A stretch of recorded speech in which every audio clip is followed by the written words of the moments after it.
नश्यन्ति सकल आरोगात् सत्यं सत्यं वदाम्यहम् सत्यं सत्यं पुनः सत्यमुद्धृत्य भुजमुच्यते वेदाशास्त्रं परं नास्ति न दैवं केशवात् परं शरीरे जत्यरे भूते व्याधिग्रस्ते कलेकपरे आलोट्य सर्वशास्त्राणि कृतानि च पुनः पुनः दुष्पन्नं ध्येयो नारायणः सदा कायेन वाचा मनसेन्द्रियैर्वा बुद्ध्यात्मना वा प्रकृतेः स्वभावात् करोमि यद्यत् सकलं परस्मै नारायणायेति समर्पयामि यदक्षरपदभ्रष्टं मात्राहीनं तु यद्भवेत् तत्सर्वं क्षम्यतां देव नारायण नमोऽस्तु ते विसर्गबिन्दुमात्राणि पदवादाक्षराणि च न्यूनानि चातिरिक्तानि श्रुतमश्च पुरुषोत्तम हरे राम राम राम हरे हरे हरे कृष्ण कृष्ण कृष्ण हरे हरे हरे राम राम राम हरे हरे हरे कृष्ण राम राम हरे हरे हरे कृष्ण कृष्ण हरे हरे गोपिका जीवन स्मरणं इन्दात् स्मृते सकल कल्याण भाजनं यत्र जायते पुरुषस्तमजं नित्यं व्रजामि शरणं हरिं यशिवो नाम रूपाभ्यां या देवी सर्वमंगला तयोः संस्मरणात् पुंसां सर्वतो जयमंगलम् नारायणं नमस्कृत्य नरं चैव नरोत्तमं देवीं सरस्वतीं व्यासं ततो जयमुदीरयेत् योगीन्द्राय नमस्तस्मै शुकाय ब्रह्मरूपिणे संसारसर्पदष्टं यः विष्णुरातममुमुचत् कृष्णाय वासुदेवाय हरये परमात्मने प्रणतः क्लेशनाशाय गोविन्दाय नमो नमः पीताम्बरं करविराजितशङ्खचक्रकौमोदकी सरसिजं करुणासमुद्रं राधासहायमतिसुन्दरमन्दहासं वातालयेशमनिशं हृदि भावयामि भक्तवात्सल्यजलधेः परमानन्दरूपिणः अस्मदाचार्यराजस्य प्रपन्नोऽस्मि पदाम्बुजं त्र्यम्बकपुराधीशं गणाधिपसमन्वितं गजारूढमहं वन्दे शास्तारं कुलदैवतं बुद्धिर्बलं यशोधैर्यं निर्भयत्वमरोगता अजाढ्यं वाक्पटुत्वं च हनुमत्स्मरणात् भवेत्। ओम श्री राधा रुक्मिणी सत्यभामा समेत श्री गोपाल कृष्णाय परब्रह्मणे नमः। ओम सद्गुरु चरणारविन्दाभ्यां नमः। वाग्देव्यै नमः। ओम हनुमते नमः। श्री हरये नमः। एकदा तु महानद्यां कृताभिषेकनैयमिक आवश्यकः ब्रह्माक्षरमभिगृणानो मुहूर्तत्रयम् उदकान्ते एक एव उपविवेश तत्र तदा राजन्ने हरिणी पिपासया जलाशयाभ्यासम् एक एव उपजगामे तयापे पीयमान उदके तावदेवाविदूरे नदमतो मृगपते मुन्नादः लोकभयङ्कर उदपतते तत्पोषणपालनलालनपीडने अनुध्यानेनात्मन्यमाः सहमयमाः पुरुषपरिचर्यमादयः एकैकशः गतिपयेनाघर्षणेन विद्यमानः किल सर्व एवोप அவசன்னே. பரம பாகவதோத்தமரான யோகீஸ்வரரான பரத சரித்திரத்தை சொல்லின்னு வரும்போது வேதோக்தமான சாஸ்திரங்கள்ல சொல்லப்பட்டதான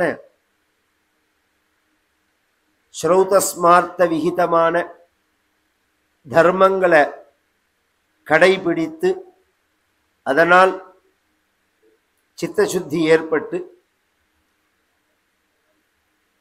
ஞானோபாசனை பண்ணுவதற்காக புலகாசிரமம் வந்து தினசரி 12,000 ஆவர்த்தி பிரணவ அனுசந்தானம் பண்ணி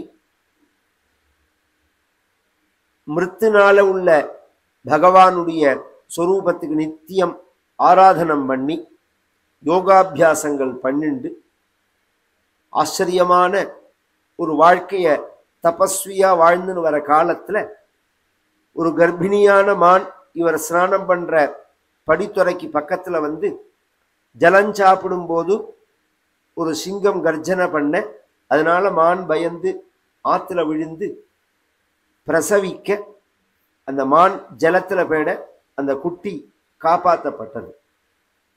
அது ஒரு கல்லுலையோ மண்ணிலையோ பட்டு நிற்கிறது. இதை பார்த்துட்டே இருக்கா. நமக்கு எதிர்த்தாப்புல வந்து ஒரு காரியம் நடக்கிறதுன்னா இதை ரெண்டு விதமா எடுத்துக்கலாம். நாம சாமானிய மனிதர்களா இருந்தா கருணை இருக்கான்னு பகவான் பரீட்சை பண்றான்னு எடுத்துக்கலாம். நமக்கு கருணை, ஏன்னா ஜீவகாருண்யம்ங்கிறது பகவானுக்கு ரொம்ப பிடிச்ச விஷயம். ஒரு ஜீவன்கிட்ட நாம் கருணை காமிக்கிறதுங்கிறது பகவானுக்கு ரொம்ப இஷ்டமான விஷயம். ஆனா அதுக்கு ஒரு எல்லை இருக்கு.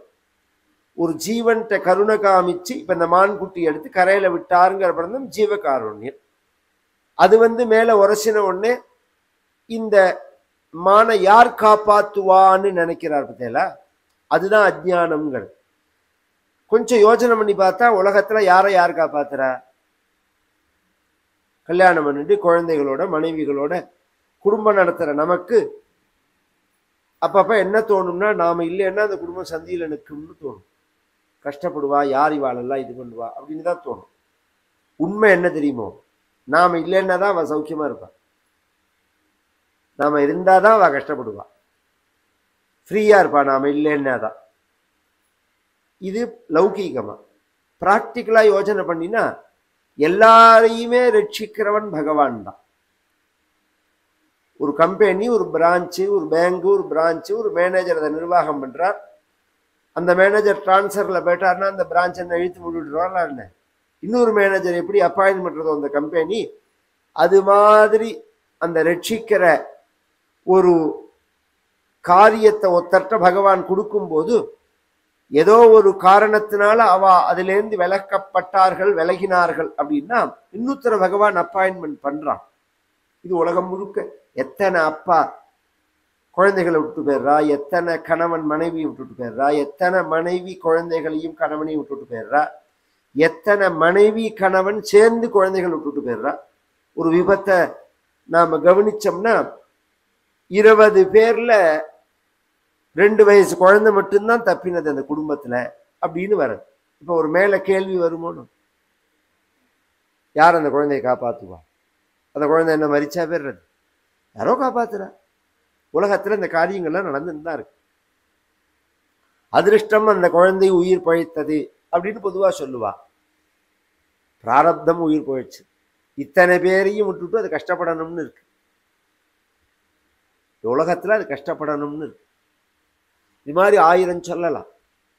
அதனால கோபுரத்தை பொம்மை தாங்கிறதா நினைக்கும் பாபத்தில, அது மாதிரி இந்த குடும்பத்தை நாம் தாங்கிறதா நாம் நினைக்கிறத விட ஒரு முட்டாள்தனம் உலகத்துல எதுவுமே கிடையாது. நமக்கு பகவான் பொறுப்பு ஒப்படைச்சிருக்கான். எது பரியந்தம் பகவான் இந்த பொறுப்புல வச்சிருக்கானோ அது பரியந்தம் இருந்துட்டு, அவாவா ஸ்டேஷன் வந்த உடனே அவாவா ரயில்ல இருந்து இறங்குற மாதிரி அவாவா கிளம்பி போறதுக்குள்ள வேலையை பார்த்துட்டே இருக்கணும். பகவான் தான் ரட்சகன், சர்வரட்சகன் அப்படிங்கிறது பகவான் தான். நான் தான் ரட்சிக்கணும் அப்படின்னு நினைக்கிற மத்தியில இதுக்கு பேர் தான் அஜ்ஞானம்னு பேரு, இதுக்கு பேர் தான் அபிமானம்னு பேர். இதுதான் இவரை பந்தப்படுத்த போகுது. இதை காப்பாத்தி கரையில விட்டுட்டு இவர் பாட்டு கிளம்பி போயிருந்தாருன்னா பிரச்சனையா இருக்காது. இங்க என்ன சொல்றார் ஸ்ரீதர சுவாமிகள்னா, கிருபையாபி கிருதசங்கா பதனாயைவ யோகினா. கிருபையினால கூட சங்கத்தை யோகீஸ்வரர்கள் வச்சிருந்தார்கள்னா திருப்பி விழ வேண்டியதுதான். திருப்பின்னா நம்ம மேல மோட்ச மார்க்கத்துல போயிட்டு இருக்க மத்தியில இது என்ன ஆகும்? சங்கம் என்ன ஆகும்? திருப்பி நம்மளை கீழே தள்ளிவிடும். சங்கம் தியக்துவா தனஞ்சயா. 2 விதமா சொல்றான் பகவான். துசங்க சர்வதா தியாஜ்யா அப்படிங்கிறார் ஒரு இடத்துல பகவத்கீதையில சொல்லும் போது. எல்லாம் பகவத்கீதையே ரொம்ப வசதினா அதுல சொல்லப்படாத விஷயமே கிடையாது. அத்தியாத்ம விஷயமான எல்லா விஷயமும் அதுல சொல்லப்பட்டிருக்கு. ஒரு இடத்துல கெட்ட சங்கம் கூடாதுங்கிறான் பகவான். இன்னொரு இடத்துல சொல்லும் போது சர்க்கம் தியக்த்வா தனஞ்சய, எந்த சங்கமுமே கூடாது. பஜகோவிந்தத்தில் ஆச்சாரியால் சொல்றாள் சத் சங்கத்துவே நிசங்கத்துவம்ங்கிறார். நீ சத் சங்கத்தை அடையணுங்கிறதே எதற்குன்னா சங்கம் இல்லாம இருக்கிறதுக்கு தான். நிசங்கத்துவே நிர்மோகத்துவம், அப்பதான் மயக்கம் இல்லாம இருக்கும். நிர்மோகத்துவே நிச்சல தத்துவம், மயக்கம் இல்லைன்னா சலனம் இல்லாத தன்மையை அடையும் மனசு. அப்ப பாரு அலைஞ்சுட்டே இருக்கு பத்தியில.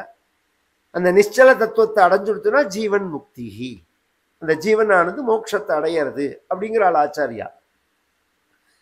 அந்த நிச்சல தத்துவத்தை அடையும் போது சங்கம் ஏற்பட்டதுன்னா சலனத்தை அடைஞ்சிடும், பழையபடி கீழே விழுந்துடணும்.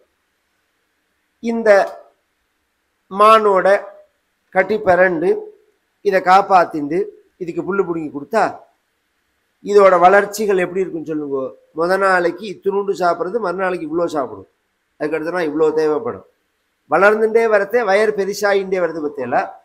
அப்ப என்ன ஆகுது? தத் போஷண பாலன பீனன லாலன அனுத்தியானேன ஆத்மனி யமாஹா சஹ யமாஹா புருஷ பரிச்சர்யாதயா ஏகைகசா கதிபயேன ஹர்கர்ஹணேன வீஜ்யமானாஹ கில சம்வயேவோப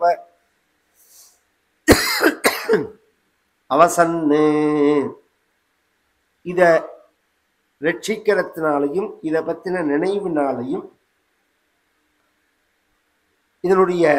இவருடைய காரியம் என்ன ஆச்சுன்னால் அனுத்தியானேன ஆத்ம நியமாக சகயமாக புருஷ பரிஷ பரியாதையா ஏகைகசா. இவருடைய யோகாபியாசம், இவருடைய பிரணவ ஜபம், இவருடைய பகவத் ஆராதனம் இதெல்லாம் குறைஞ்சுன்னு வர ஆரம்பிச்சு. 12,000 ஜபம் பண்ணணும், 3 மணி நேரம் ஜபம் பண்ணணும்னா ஒரு நாளைக்கு 10,000 போகணும்னு தோணும். ஏன்னா 10,000 பண்றதுக்குள்ள அது முட்டும், முதுக சொரியும்.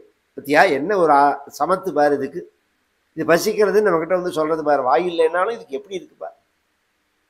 இப்படிதான் நாயை கட்டின எல்லாம் பார்த்தா தெரியும் உங்களுக்கு. அப்படியே கொஞ்சம் கொஞ்சம் கொஞ்சமா நம்மளை அறியாம மனசு அதுக்கிட்ட போயிடும். இது எப்படி சமத்தா இருக்கு பாரு, வாய் இல்லைன்னாலும் எப்படி பேசுறது பாரு, இது எப்படி பழகிறது பாரு, அப்படிலாம் தோணும்.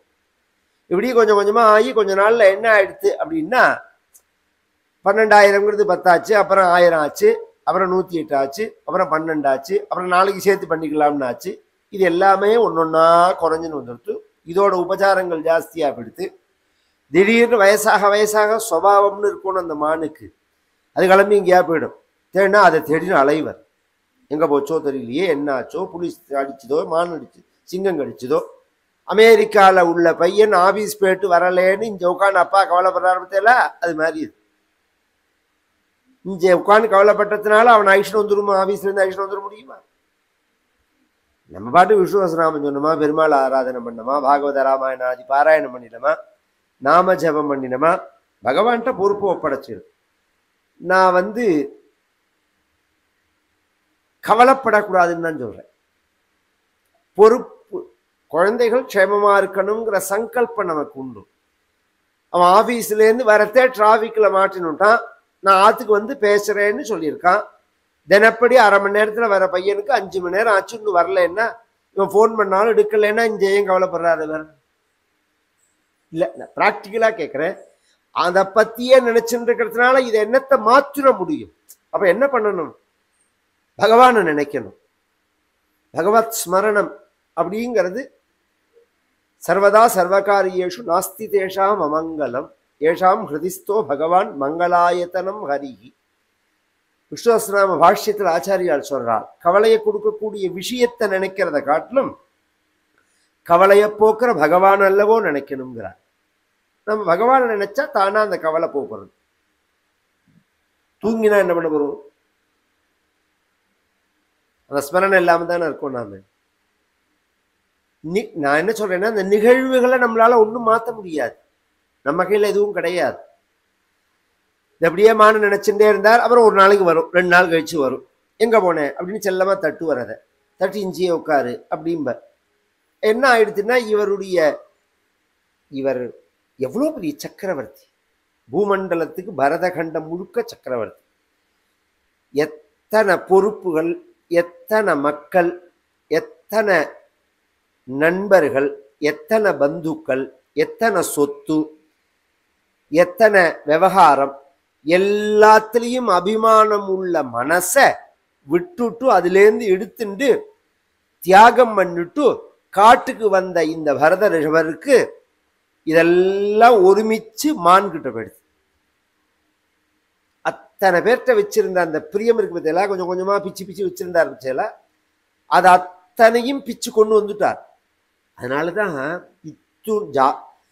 அந்த சந்நியாசாசிரமத்துல ரொம்ப ஜாகிரதை. விசக்ஷணாய சரணோபசாதனாத்து அப்படிங்கிறது பாகவதம். ரொம்ப ஜாகிரதையா இருக்கணும். சின்ன சங்கம் கூட அபிமானத்துக்கு ஹேத்துவா போயிடும். சாதாரணமா ஒரு இடத்துல உட்காந்து நாம கதை கேட்கிறோம், ஜபம் பண்றோம், பாராயணம் பண்றோம், நம்ம இடம் இல்லை பொது இடத்துலன்னு வச்சுக்கோங்களேன். காவேரியிலேயே போய் ஒரு இடத்துல குளிக்கிறோம், ஒரு இடத்துல போய் ஜபம் பண்றோம் ரெகுலரா அப்படின்னா, ஒரு நாளைக்கு நாம போறதுக்கு முன்னாடி யாராவது அங்க வந்துட்டான்னா இங்க நான் குளிக்கிற இடம்மா, எனக்கு காவேரி உனக்கு எழுதி வச்சிருக்கு, கோவில்ல நம்மளோட இடம்பா. சின்ன உதாரணமே பாருங்களேன், இதை போட்டுருக்கிறது என்னோட துண்டுன்னு நினைக்கிறேன். நான் என்னோட துண்டா இதை போற எடுத்துன்னு வந்தேன்னா எடுத்துன்னு போறேன், என்னன்னா நான் உபயோகப்படுத்துறேன். அது சரி சார், அது எப்படி நம்ம அபிமானம் இல்லாம அதை போய் நம்ம உபயோகப்படுத்த முடியுமானால் உபயோகப்படுத்த முடியும். ரயில்ல ஏசியில டிக்கெட் ரிசர்வேஷன் பண்ணின்னு போறோம், எல்லா வசதியும் பண்ணி தரான், தலகாண்டி தரான், போர்வை தரான், டவல் தரான், எல்லாத்தையும் உபயோகப்படுத்துறோம். டிராவல் முடிஞ்சு இறங்கி போறதே அதை பத்தி நாம கவலைப்படுறோம் எங்கேயாவது? அந்த டிராவலை முடிச்சுன்னு நாம இறங்கி போகும்போது இந்த தலகாணியை விட்டுட்டு போறோமே, இந்த போர்வையை விட்டுட்டு போறோமே, இந்த டவலை விட்டுட்டு போறோமே அப்படின்னு எங்கேயாவது நினைக்கிறோமோ? ஏன் நினைக்கல? ஏன் வருத்தப்படல? ஏன் கவலைப்படல? அப்படின்னா அதை நாம எடுத்துக்கும் போதே இது நம்மோடது இல்லைங்கிற எண்ணத்தோட தான் அதை உபயோகப்படுத்துறோம். ஆரம்பத்திலேருந்தே இது நம்மளோடது கிடையாது. அப்படிங்கிறத என்ன ஆச்சுன்னா, உபயோகப்படுத்துறதுல ஒன்றும் குறைச்சல் கிடையாது. ராத்திரி முழுக்க நன்னா படுத்துட்டு போத்துட்டு எல்லாம் பண்ணிட்டோம். ஆனா அதை விட்டுட்டு போறதே நமக்கு வருத்தம் இல்லை. காரணம் என்னோடதுங்கிற அபிமானம் இல்லாதனால. அது மாதிரி வாழ்க்கையும் அபிமானம் இல்லாம வாழ்ந்தோம்னா விட்டுட்டு போறதே வருத்தம் இருக்காது. என்னோடது அப்படிங்கிற அபிமானம் தான் துக்கத்துக்கு காரணமே. முக்கிய காரணமே சங்கத்தினால அபிமானம் வர்றது. சங்கா சஞ்சாயத்தே காமஹா. பகவானே சொல்றான், இந்த ஆசையோ பிரியமோ எதனால வருதுன்னா சங்கத்தினாலதான் வருது. இந்த மானுடைய சங்கத்தினால என்ன ஆச்சுன்னா, சின்ன மானுதானே என்ன அது அப்படி மனசை மாத்திடுச்சு. ஒரு நாளைக்கு இந்த யோகாபியாசங்கள்லாம் இருக்கு பாருங்க, ரெகுலரா பண்ணின்னு வரணும். சரீரம் தானே படுத்துனுட்டா சொன்னத்தை கேட்க முடியும் வயசு. புத்திரமிவ சோச்சந்தம், பக்கத்துல உட்காந்துன்னு புள்ள போல அது கண்ணீர் விட்டுது. இதை பார்க்கிறார், பேச முடியாத நிலையில இந்த மான பார்க்கிறார். இந்த சுகாச்சாரியால் ஜாகிரதையா சொல்றார், புத்திரமிவ சோச்சந்தம் அப்படிங்கிறார். நம்ம குழந்தைகள் போல பக்கத்துல உட்காந்து அழறாள் அப்படின்னா பாசமானால் ஆமா. அதனால நமக்கு என்ன பிரயோஜனம்னா ஒரு பிரயோஜனமும் கிடையாது. பக்கத்துல உட்காந்து அழற குழந்தைகள் என்ன சொல்லி அழும்? அப்பா என்னை விட்டுட்டு போறையேம்மா, நான் என்ன பண்ணுவேன்னு கேட்பான். அப்பயும் அவனை பத்தி தான் நான் கவலைப்படுறான். நீ போறையேன்னு நான் சொல்றான், என்னை விட்டுட்டு போறையே. அந்த மான் அது மாதிரிதான் அழறது. நீ போயிட்டேன்னா நாளைக்கு யார் எனக்கு புல்லு பிடிங்கி கொடுப்பா, என்னை விட்டுட்டு போறையே அப்படின்னு கண்ணீர் வர்றது. விமானம் நினைச்சுட்டே கண்ணீர் விட்டார். மானா வந்து பிறந்தா. எம் வாபி ஸ்மரன் பாவம் தியஜத்யந்தே கலேவரம் தம் தமேவேதி கவுந்தேயா. எதை நினைச்சுண்டு உயிரை விடுறமோ அதுவாக ஜென்மாவை அடைஞ்சிருவோம். அதே மாதிரியே அடைஞ்சா. ஆனா கிருஷ்ணார்ச்சன பிரபவானோ ஜஹாதி. சுகாச்சாரியார் சொல்றார், பகவானுக்கு நாம பண்ணின அந்த கைங்கரியம் இருக்கு பாருங்க, ஒரு நாளும் நம்மளை கைவிடாது. நம்மளை எந்த சூழ்நிலையிலையும் ரட்சிக்கும். அது நாம மறந்தாலும் பகவான் மறக்க மாட்டான். இங்க என்ன விசேஷம் அப்படின்னா இவருடைய முயற்சியினால சங்கத்தை ஏற்படுத்தின்னு கீழே விழுந்தாலும் மான் ஜென்மாவை அடைஞ்சாலும் பகவான் ஆராதிச்ச அந்த புண்ணியம் மான் ஜென்மாவுல போன ஜென்மாவோட நினைவு இருந்தது.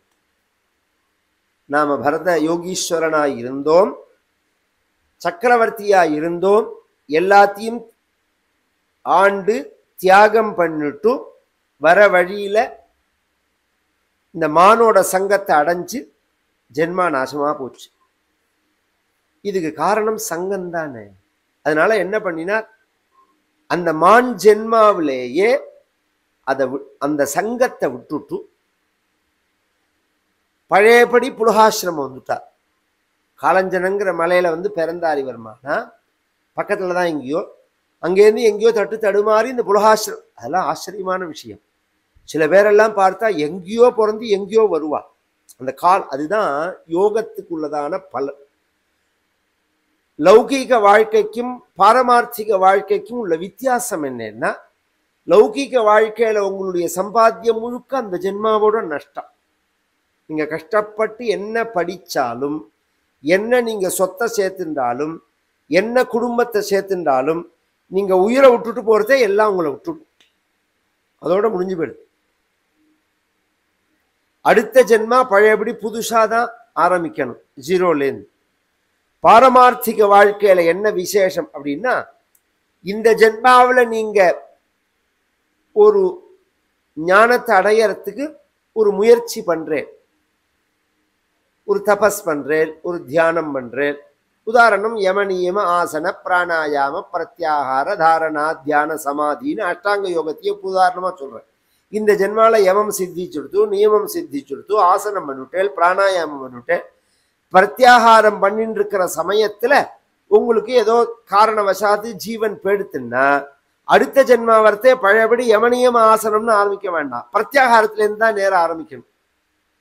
எந்த இடத்துல 20% முயற்சி பண்ணிட்டு உயிரை விட்டா அடுத்த பிறவி வரத்தே பழையபடி 1லேருந்து ஆரம்பிக்க வேண்டாம், 20 முடிஞ்சு 21 தான் ஆரம்பம். இப்ப WMA படிச்சாலும் லௌகிக படிப்புல இந்த ஜென்மா முடிஞ்சு போச்சுன்னா அடுத்த ஜென்மா பழையபடி ஏவார் ஆப்பிள் தான். இது ஞாபகம் இருக்குமா என்ன? இருக்காது.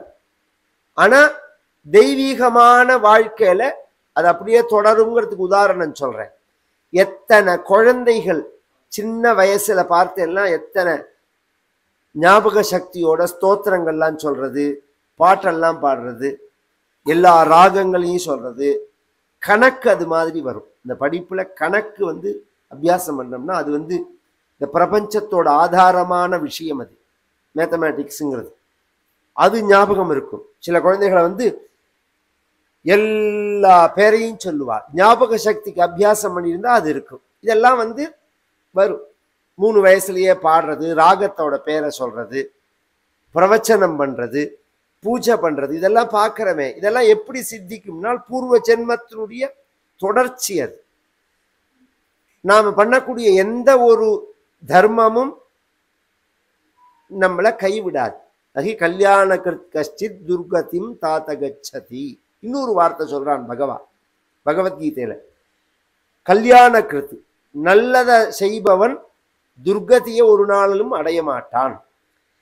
இப்ப ஜடபரதர் நல்லதுதானே செஞ்சார், மான் பிறவி அடைஞ்சாரே, அது துர்கதி இல்லையான்னா மேலோட்டமா பார்த்தா துர்கதி. ஆனா துர்கதி கிடையாது. ஏன்னா மனிதனா பிறந்து மிருகமா இருக்கிறதுக்கு மிருகமா பிறந்து மனிதனா இருக்கார் அவர்.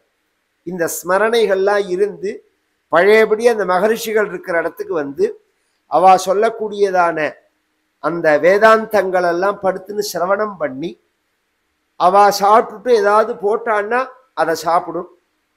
பச்சையான பில்லெல்லாம் திங்காது, காஞ்சது ஏதாவது சரகு ரகு விழுந்தா சாப்பிடும். இதெல்லாம் யாரும் சொல்லி கொடுத்தா? அதுக்கெல்லாம் இத்தனையோட நாமே பார்க்கிறோமே. ஒரு நாயா இருந்தாலும் ஒரு மிருகமா இருந்தாலும் ரோட்ல மண்ணாரத்தையும் பார்க்கிறோம். இது புண்ணியத்துக்கும் உண்டு, போகத்துக்கும் உண்டு, பாபத்துக்கும் உண்டு. சில பணக்கார ஆற்றுலாம் நாயை பார்த்தேன்னா அதுக்கு தனி ரூமு, மெத்தை கித்தே, காரு, ஏசி, இத்தனை வசதியோட இருக்கு. நாய்க்கு என்ன இத்தனை உபச்சாரம்?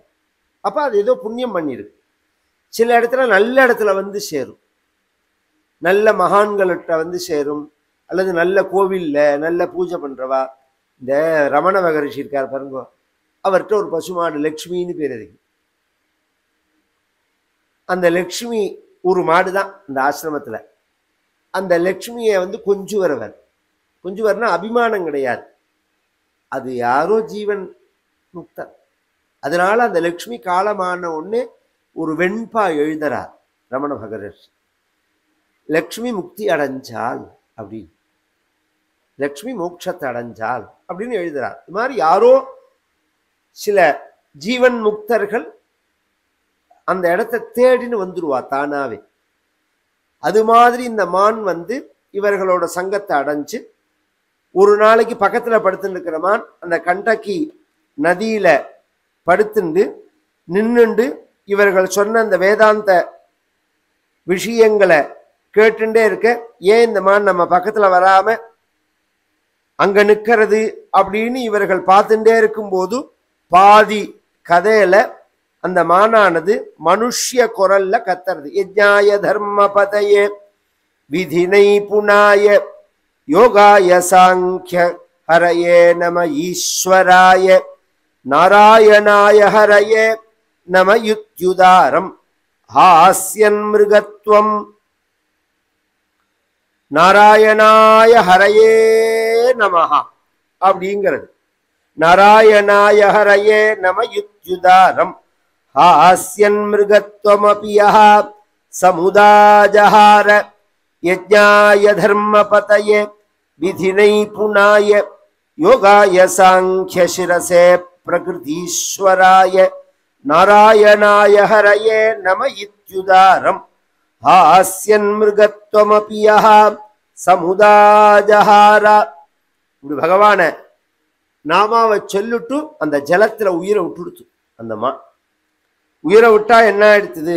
அடுத்த ஜென்மா சரம ஜென்மா. சரம ஜென்மான்னா சுச்சீனாம் ஸ்ரீமதாம் கேஹே யோக பிரஷ்டோபி ஜாயத்தே. என்ன விஷயத்தை, பேர்பட்ட விஷயத்தை பகவான் சொல்லிட்டு போறார். இது மாதிரி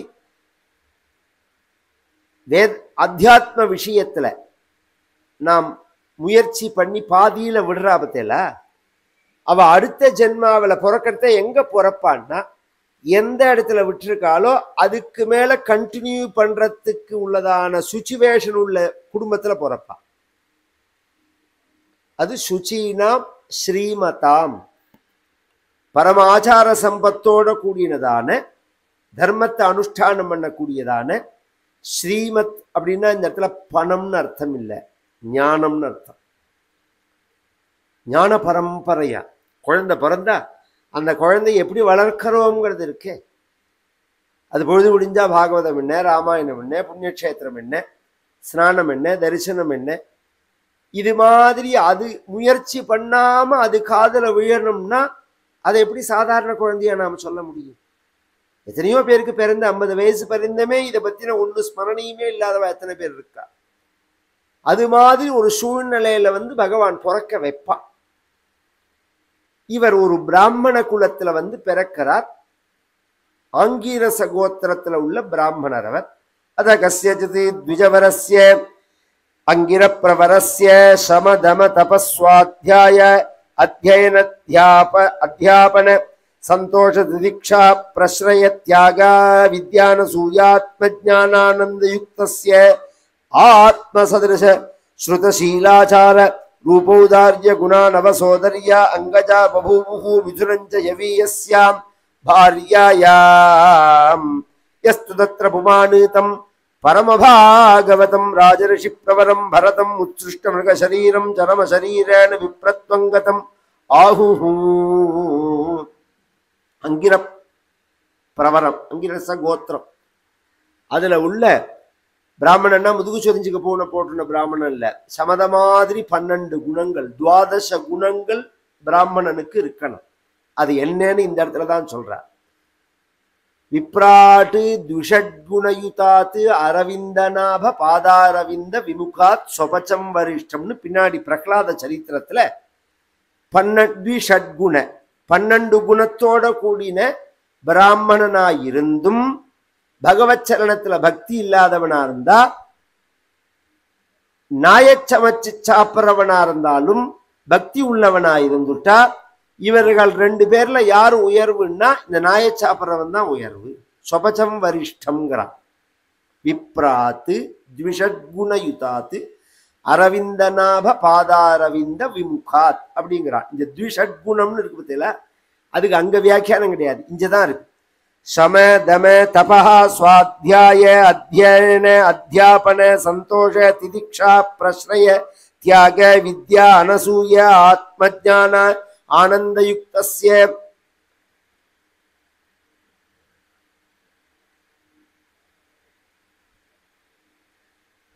புலனடக்கம் இருக்கணும், பிராணனுடைய அடக்கம் இருக்கணும், தபஸ் இருக்கணும், வேதாத்தியனம், பிறருக்கு சொல்லிக் கொடுக்கிறது, சந்தோஷம் இருக்கணும், பொறுமை இருக்கணும், வினயம் இருக்கணும், தியாகம் இருக்கணும், படிப்போட அறிவு ஜாஸ்தியா இருக்கணும், சாஸ்திரங்களை வாசிச்சிருக்கணும், அசூயை இல்லாதவனா இருக்கணும், ஆத்ம ஞானம் சித்திச்சவனா இருக்கணும், ஆனந்தத்தோட கூடினவனா இருக்கணும். இப்படி உள்ள ஒரு பிராமண குலத்துல பிராமணனுக்கு 2 மனைவி. மூத்த மனைவிக்கு 9 குழந்தைகள் ஏற்கனவே இருக்கு. 2வது மனைவிக்கு தான் கர்ப்பவதி ஆயிருக்காள். அந்த 2வது மணிக்கு சோதரியா அங்கஜா பபூபு மிதுனஞ்ச யவீயஸ்யாம் பாரியாயாம் 2 குழந்தை பிறக்கிறது. ஒரு பெண்ணு ஒரு ஆண் பிறக்கிறது. அதுல ஆண் குழந்தையா இவர் பிறக்கிறார். பொதுவா குழந்தை பிறந்தா 1.5 மணி நேரம் தீட்டு கிடையாது, அப்புறம்தான் தீட்டு வரும். அந்த 1.5 மணி நேரத்துக்குள்ள ஸ்நானம் பண்ணிட்டு நாந்தி ஸ்ரார்த்தம் பண்ணி ஜாதகர்மானு ஒன்று பண்ணணும். அந்த குழந்தைய குளிப்பாட்டி கொண்டு வந்த உடனே தவிட்டுனால ஒரு ஹோமம் பண்ணிவிட்டு அந்த குழந்தைய உச்சி முகரணும். இந்த பிள்ளைய பெற்ற அப்பா உச்சி முகரணும். இது வேதம் சொன்ன விஷயம். இதை பாரதியார் சொல்றார். உச்சி தன்னை நுகர்ந்தால் கர்வம் ஓங்கி வளருதடி. வேத விஷயத்தை தான் அவர் சொல்றார். பாரதியார் என்ன சொன்னாருங்கிறது யாருக்கு எப்படி புரியும்னா, யாருக்கு எந்த அளவு ஞானம் இருக்கோ அந்த அளவு புரியும். சாதாரண மனுஷன் பாரதியார் கவிதைகளை பார்த்தான்னா என்னமோ இவர் என்னமோ புரட்சியா பேசியிருக்கார் அப்படி இப்படின்னு சொல்றாம தெரியல. சாஸ்திரத்தை மீதி ஒரு வார்த்தை அவர் பேசினதே கிடையாது. சாஸ்திரப்படிதான் பேசுறார். சில மூட நம்பிக்கைகள் அவர் கண்டனம் பண்றாரே தவிர, கறந்த பாலும் எச்சலே எச்சல் எச்சல் என்பீரே ஈடுகட்ட மாதரே கறந்த பாலும் எச்சலேங்கிறாருன்னு. அப்ப எச்சல்னா வேண்டாம்னு சொல்றாரான்னா அப்படி இல்லை. சாஸ்திரப்படி பசும்பாலுக்கு தகுதியே கண்ணூட்டி ஊட்டின மாடா இருந்தாதான். கண்ணூட்டி ஊட்டாம கண்ணூட்டி இல்லாத மாட்டோட பாலை கிட்டக்கையே கொண்டு வரக்கூடாது சுவாமிகிட்ட. நம்ம சாப்பிடவே கூடாது சாஸ்திரப்படி. அதுக்கு அங்க விசேஷம். ஸ்ரார்த்தம் பண்றோம், உச்சிஷ்டம், சிவநிர்மால்யம், வவனம், வாந்தி அப்படின்னு ஒரு பொருளை சொல்றார். உச்சிஷ்ட எச்சல் இருக்கணும் அப்படிங்கிறது சிரார்த்தத்துல, சிவநிர்மால்யம் இருக்கணுங்கிறது, வாந்தி இருக்கணுங்கிறது. இந்த உச்சிஷ்டம்னா என்னன்னா கறந்த பால் தான், கண்ணுக்குட்டியோட பால் இருக்கணும். சிவநிர்மால்யம் அப்படின்னா கங்காஜலம் இருக்கணும். வாந்தின்னா தேன், தேன் பூச்சி பூவுலேருந்து எடுத்துன்னு திரும்பி கக்கி விட்டு தானே அதை நம்ம தேனை எடுத்துக்கிறோம். நாம் இதெல்லாம் இதுக்கு அர்த்தம் எப்படி எடுத்துக்கணுமோ அப்படி எடுத்துக்கணும். குதர்க்கமா கொச்சையா அர்த்தம் எடுத்துன்னா அப்படிதான் புரியும். அது பாரதியார் அழகான ஒரு சாஸ்திரத்தை அனுசரித்து பேசக்கூடிய அறிவாளியான மகானம். இந்த ஜாதகர்மா பண்ணணும். ஜாதகர்மா பண்றதே பீஜதானம் பண்ணணும். இன்னைக்கு காலத்தால பாராயணத்தில் கிருஷ்ணாவதாரம் நடந்தது. கிருஷ்ணர் பிறந்த உடனே தானம் பண்ணணும். உங்க பீஜதானம்ங்கிறது எதுக்கு அப்படின்னா, பீஜம்னா விதை, சீடு.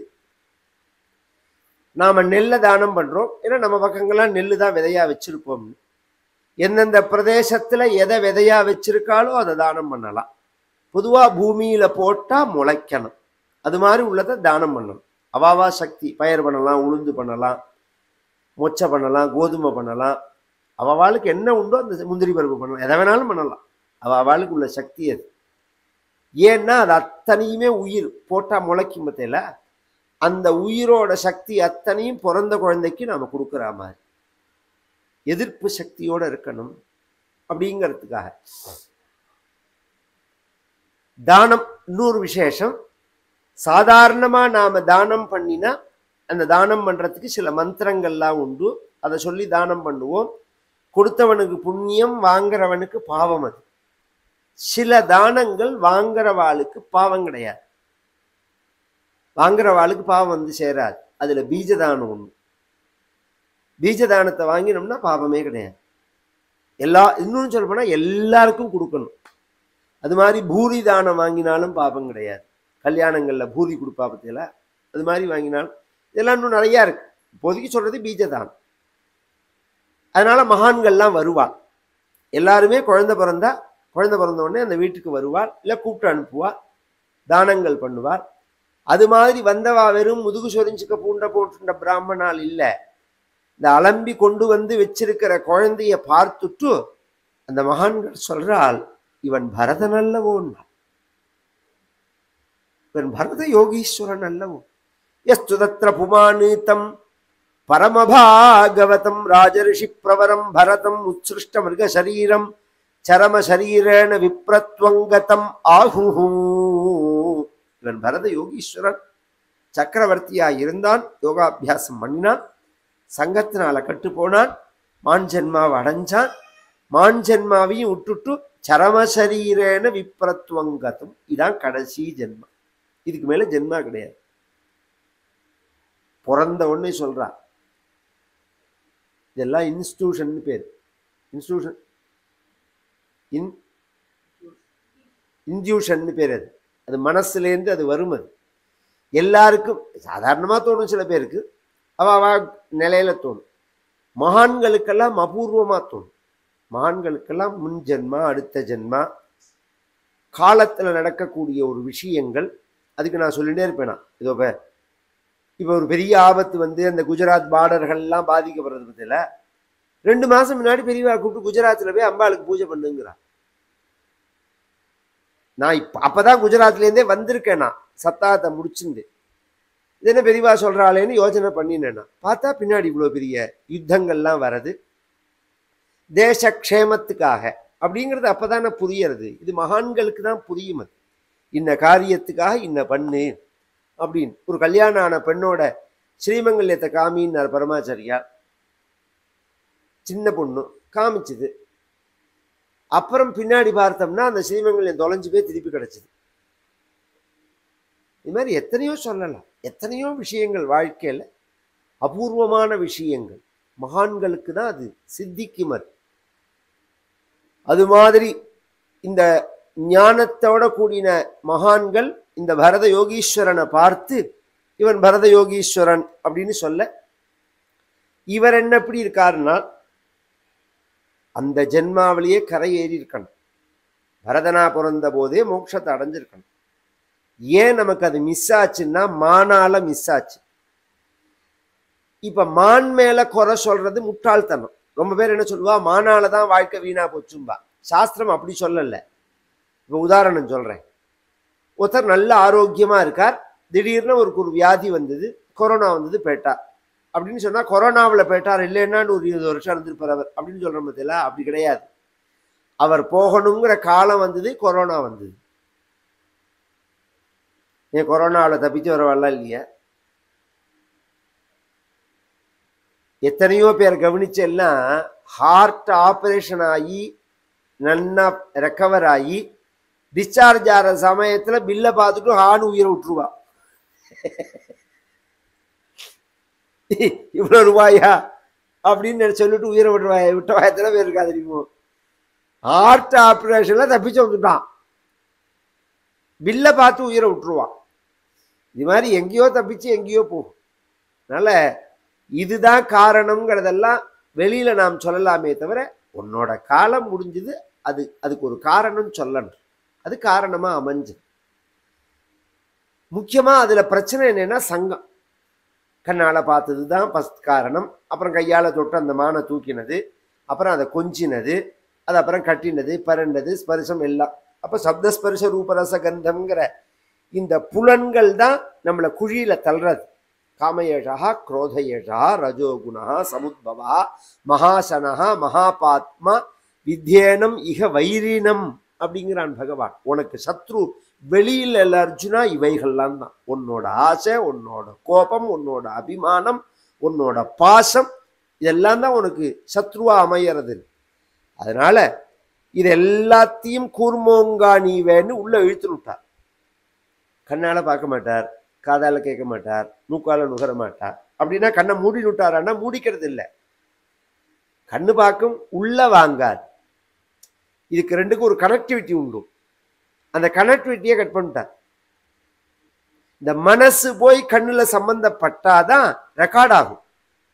மனசு சம்பந்தப்படலைன்னா கண்ணு பார்த்தாலும் ரெக்கார்ட் ஆகாது. உள்ள இதெல்லாம் சாஸ்திரம் சொல்றது. அந்த மனசை தான் ஒருமுகப்படுத்தணுங்கிறது. புலன்கள் அது பாட்டுக்கு இருக்கும், மனசு தான். உதாரணம் சொல்றேன். ஒரு ஆகாரம் சாப்பிட்ற சமயத்துல ஒரு பதார்த்தத்தை நம்ம இலையில போடுறா. அந்த பதார்த்தம் நமக்கு பிடிக்காது அப்படின்னு உடனே கண்ணு பார்க்கறது, கையால தொடாதேன்னு சொல்றது. ஒரு பதார்த்தம் நன்னா இருக்கா இல்லையாங்கிறத பரீட்சை பண்ணக்கூடிய சக்தி நம்மளுடைய உடம்புல நாக்குக்கு தானே இருக்கு. வாயில வச்சுனுட்டு அது நன்னா இல்லைன்னா வேண்டாம்னு சொல்லலாம். இப்ப கண்ணு பார்த்துட்டு கைக்கு உத்தரவு போட்டு நாக்கு கிட்ட கொண்டு போகாதேங்கிறது. கவனிச்சு கேட்கணும். கண்ணுக்கு எப்படி டேஸ்ட் தெரியும்? நாக்குக்கு தானே டேஸ்ட் தெரியும். கண்ணுக்கு எப்படி டேஸ்ட் தெரியும்? அப்ப ஏற்கனவே ஒன்று தடவை சாப்பிட்டு அது பதிவாயிருக்கு. அப்ப கண்ணுக்கு தெரியறது. அப்ப எல்லாம் கனெக்ட் ஆயிருக்கு. உள்ள பார்க்கறதுக்கு தான் வெளியில வெவ்வேறு வடிவமே தவிர உள்ள எல்லாம் ஒரு இடத்துல தான் ரெக்கார்டு, ஸ்டோரேஜ் ஒரு இடம் தான். அந்த மனசை கட் பண்ணிட்டோம்னா இந்த விவகாரம் நடக்காது. அம்மா பால் கொடுக்கலன்னா பேசாம இருப்பாரு. 2 நாள் ஆனாலும் பேசாம அழாது, குழந்தை அழாது. பால் கொடுத்தா குடிச்சுட்டே இருக்கும். போரும்னு சொல்லாது. அதுக்கு விருப்பும் கிடையாது, வெறுப்பும் கிடையாது. இதனடா இப்படி இருக்கேன்னு சொல்லிட்டு வளர வளர வளர இந்த இன்னைக்கெல்லாம் குறைபாடு உள்ள குழந்தைகள் அப்படின்னு சொல்லி அதை கவனிச்சு சில விசேஷ ட்ரீட்மெண்ட் எல்லாம் கொடுக்குறா பத்தியில. அது மாதிரி அப்பா என்ன பண்ணினார், இது பேச மாட்டேங்கிறார். அவர் வாயை திறந்து பேச மாட்டேங்கிறார். இவருக்கு என்ன பண்ணினார், உபநயனத்தை பண்ணி வச்சு உத்தராயணத்துல தட்சிணாயனம் முழுக்க பொதுவா உபநயனம் இருக்கு பாருங்கோ, 2வது ஜென்மா. சில பிராரப்தங்கள், சில பாபங்கள், சில தோஷங்கள் இருந்தா பூனல் போட்டா சரியா போடும். சில குழந்தைகளுக்கு உடம்பு படுத்திகிட்டே இருக்கும், பாடாப்படுத்தி இருக்கும். பூனல் போட்டா சரியா போடும். ஏன்னா அது 2வது ஜென்மா அப்படிங்கிறதுனால. அது மாதிரி சந்நியாசம்ங்கிறது இன்னொரு ஜென்மா. அது மாறும்போது முதல் ஜென்மாவோட கணக்கு முடிஞ்சு போயிடும். இப்படிலாம் சாஸ்திரங்கள் சொல்றது. பூனல் போடு எல்லாம் சரியா போயிடும்பா அந்த காலத்துல. இது பேச மாட்டேங்கிறது, பார்க்க மாட்டேங்கிறது, பழக மாட்டேங்கிறது. சரி, இதுக்கு பூனலை போடுவோம்னு போட்டா, இப்ப பேசாத, காது கேட்காத குழந்தைகளுக்கெல்லாம் பூனல் போட்டோம்னா காயத்ரி எப்படி சொல்லுது? ஒரு பேச்சு வராத ஒரு குழந்தை அல்லது காது கேட்காது, அதுக்கு எப்படி பூனல் போட முடியும்? அதுக்கு எப்படி காயத்ரியை உபதேசம் பண்ண முடியும்? காது கேட்டாதானே காயத்ரியை உபதேசம் பண்ண முடியும், வாய் இருந்தாதானே காயத்ரியை சொல்ல முடியும். அப்படிங்கிற கேள்வி வருமோ? அதுக்கெல்லாம் ரிஷிகள் சொல்லியிருக்கு. பால்ல காயத்ரி மந்திரத்தை எழுதி நம்ம வாயால உச்சரிச்சுட்டு அந்த குழந்தைக்கு குடிக்க கொடுத்துடணும். பிரம்மோபதேச சமயத்துல பால்ல, தேன்ல. அவன் என்னவா இருந்தாலும் பிராமணனா பிறந்துட்டா பூனல் போட்டே ஆகணும். சாஸ்திரம் அது. அவனுக்கு மிஸ் பண்ண கூடாது. அவனுக்குன்னு என்னென்ன விதிச்சிருக்கோ சோமயாகம் பரிந்தும் பண்ணி வைப்பா அந்த காலங்கள்ல எல்லாம். கொஞ்சம் அசடா இருக்காருன்னு விட்டுற மாட்டா. ஏன்னா இந்த ஜென்மாவில் கிடைச்சிருக்கிற ஜென்மாவை மிஸ் பண்ணக்கூடாதுங்கிறதுக்காக. அதனால எல்லாம் பண்ணி வச்சார். உட்காத்தி வச்சு காயத்ரியை நித்தியம் அவனோட உட்காந்துட்டு 1008 ஜபம் பண்ண சொல்லுவார். பேசாம இருக்கும். வேதத்தை சொல்லிக் கொடுப்பார், பேசாம இருக்கும். சந்தியாவந்தனம் பண்ண மாட்டார். மற்றவர்கள் பார்க்கறதுக்கும் ஒரு அப்பா பார்க்கறது வித்தியாசம் உண்டோணும். அப்பா ரொம்ப அபிமானம் உண்டோணும். ஐயோ இப்படி பிறந்துருத்தே இந்த குழந்தை, இப்படி ஆயிட்டானே இப்படி ஆயிட்டானே. இந்த இந்த மூத்தா குழந்தைகள்லாம் வீரனு சொல்லணுமா இருக்கான். பொதுவாகவே அம்மா அப்பாவுக்கு ஒரு கவனிச்செல்னா நல்ல ஆக்டிவா உள்ள குழந்தைகளை காட்டிலும் அந்த அந்த சக்தி குறைச்சலா உள்ள குழந்தைகள் மேலதான் பிரியம் கூட இருக்கும். இந்த குழந்தை யார் பார்த்துப்பா, இந்த குழந்தை யார் ரட்சிப்பா, நம்ம காலத்துக்கு அப்புறம் இந்த குழந்தை என்ன ஆகும் அப்படிலாம் கவலைப்படுவா. அதனால அதுகிட்ட ரொம்ப ஃபோக்கஸ் பண்ணுவாவா. அது மாதிரி இந்த குழந்தைகிட்ட ரொம்ப ஃபோக்கஸ் பண்றா. இவர் சந்தியாவந்தனம் பண்ணி காயத்ரி ஜபம் பண்ணி இதெல்லாம் வேதாத்தியனம் பண்ணி வேதாந்த உபனிஷத்தெல்லாம் அத்தியனம் பண்ணி வேதாந்த விசாரம் பண்ணி எந்த பிரம்மானுபூதி அடையணுமோ அந்த பிரம்மானுபூதியில் அவர் இருக்காருங்கிறது அவ அப்பாவுக்கு தெரியல.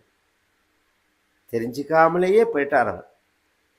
இல்ல தெரிஞ்சு தெரியாம இருந்தாரோ தெரியல. அந்த அவர் காலமான உடனே அவருடைய இந்த 2வது மனைவி இருக்கா பாருங்க, இந்த ஜடபரதரோட அம்மா, அவ அனுமரணம் பண்ணிவிட்டா, உடன்கட்டை ஏறிவிட்டா.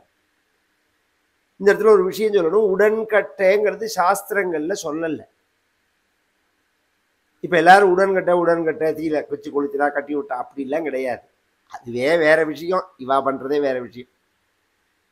இந்த உபாசனம் அக்னிஹோத்திரம்ங்கிற அக்னி இருக்கு பாருங்க, இந்த அக்னி ஒருத்தர் காலமான உடனே சாஸ்திரோக்தமான அக்னி போயிடும். அப்புறம் அவளுக்கு அடுத்தது போறவாளுக்கு லௌகிக அக்னி தான். சில சமயங்கள்ல என்ன ஆகும்னா கணவனோ மனைவியோ காலமாறத்தே அந்த அதிர்ச்சியிலேயே இன்னொருத்தரும் காலமாயிடுவா. ஒருத்தரை கொண்டு போய் காட்டுல வச்சு நாம தகனம் பண்ணி அந்த நெருப்பு அணையறத்துக்குள்ள, அந்த உபாசன அக்னியோ அக்னிஹோத்திர அக்னியோ அணையறத்துக்குள்ள இன்னொருத்தர் காலமாயிட்டான்னா அவ சுமங்கலிதான். சாயங்காலம் 6 மணிக்கு ஆத்துக்கார காலமாயிட்டா, 10 மணிக்கு கொண்டு போய் சுடுகாட்டுல வச்சு தகனம் பண்ணிவிட்டா. மறுநாள் காலத்தால 11 மணிக்கு அந்த மாமியும் காலமாயிட்டா. இது நடந்தது கும்பகோணத்துல, இது நடந்தது. வாத்தியார் கேட்டார், மகான்களுக்கு தான் அதுக்கு பதில் சொல்ல தெரியும். சுந்தராம தீட்சிதர்னு ஒரு மகான், சர்வ சாஸ்திரங்களையும் வாசிச்சவர். அந்த வாத்தியார் கேட்ட உடனே அவர் முதல்ல சொன்ன வார்த்தை, முதல்ல சுடுகாடு போய் அக்னி இருக்கான்னு பாருன்னார். அந்த அக்னி இருக்கான்னு பாருங்க, இருக்குன்னா உடனே அதை கலப்பி விடுங்க. இப்பதான் எங்களுக்கு எல்லாமே அது புரிஞ்சுது. அது எங்கேயோ ஒரு இடத்துல நுட்பமா இருக்கு இந்த விஷயம். அந்த அக்னியிலேயே இவளை சம்ஸ்காரம் பண்ணிவிடலாம், பண்ணிவிட்டா இவ சுமங்கலி ஆயிடுவான். அதுக்காக தான் அவ உடன்கட்ட அவ ஏறினது, யாரும் ஏத்தி விடல. இந்த பர்த்தாவை சம்ஸ்காரம் பண்ற அக்னியிலேயே நாமும் போனோம்னா நாமும் சுமங்கலி அப்படின்னு அவ அபிமானப்பட்டா அது அவளுடைய அபிப்பிராயம். ஆனா நாம நிர்பந்தப்படுத்தக்கூடாது, நாம எடுத்துதான் சொல்லணும். அதையும் தாண்டி சாஸ்திரத்துல அவளுக்கு அபிமானம் இருக்குன்னா அது அவளோட விஷயம், தனி மனித சுதந்திரம் அது. ஆனா உடன்கட்ட ஏறுன்னு சாஸ்திரத்துல எங்கேயுமே கிடையாது. அனுமரணம் சாஸ்திரம் சொல்லவே இல்லை, இதுதான் சொல்லியிருக்கு. இதுக்காக அவ அனுமரணம் பண்ணினா அப்படிங்கிறது தான் விஷயம். இதை எல்லாருமே புரிஞ்சுக்கணும். உடன்கட்டை ஏறுற பழக்கம் சாஸ்திரம் சொன்னது எத்தையாவது கொளுத்தி போட வேண்டியது ஜனங்கள்கிட்ட. சனாதன தர்மம்ங்கிற பேர்ல எவ்வளோ உயர்ந்த இவன் சொல்றது எதுவுமே அதுல கிடையாது. பெண் அடிமைங்கிறதோ, இது மாதிரி ஆண் பெண் உயர்வு தாழ்வுங்கிறதோ, அல்லது ஜாதிக்குள்ள உயர்வு தாழ்வுங்கிறதோ, இதெல்லாம் எதுவுமே அங்க சாஸ்திரங்கள்ல கிடையாது. இவள் அனுமரணம் பண்ணி மூத்தாள்கிட்ட குழந்தைகளை ஒப்படைச்சுட, இவருக்கு இவர் இப்படி சஞ்சாரம் பண்ணுவார். இவர் இடுப்புல ஒரு பெரிய துண்டை கட்டி விட்டுருக்கா, பெரிய உடம்பு.